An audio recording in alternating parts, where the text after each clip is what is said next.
पक्षामध्ये माझं पहिलंच इलेक्शन होतं महाराष्ट्राच्या विरोधात. मग पहिल्यांदा मी का केलं हे तर मला असं वाटतं की देशामध्ये झालं पाहिजे.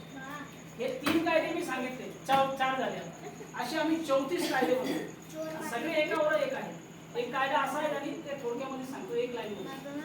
आपण असं ऐकलंय की कोर्टामध्ये 8 ते 15 दिवसामध्ये अमेरिकेमध्ये न्याय मिळतो. इकडे 8 ते 15 दिवसामध्ये केसमध्ये कोर्टामध्ये केस पण जातो. मग तिकडे असं काय आहे, मग ते पण याच्यामध्ये लिहिलं, त्याचा पण कायदा आम्ही आणला का कोर्टातून 8 ते 10-15 दिवसामध्ये लोकांना न्याय मिळतो.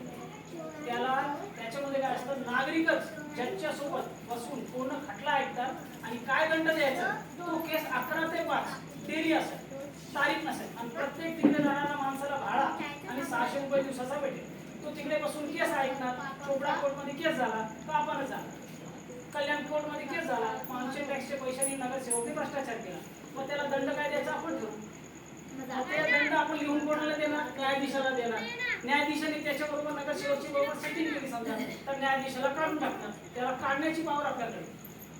मग तो आपला ऐकण्यासाठी बाकी असतात. हे पण याच्यामध्ये कोर्टामध्ये लिहिलं. हे सगळं तुम्ही एवढं ऐकल्यानंतर वाचलं तर जास्त आरामात समजेल आणि दुसऱ्यांना अजून समजत. मग हे पटत असेल तुम्हाला, असं वाटतं हे कायदे आले पाहिजेत का? Yes or no? मला सांगा.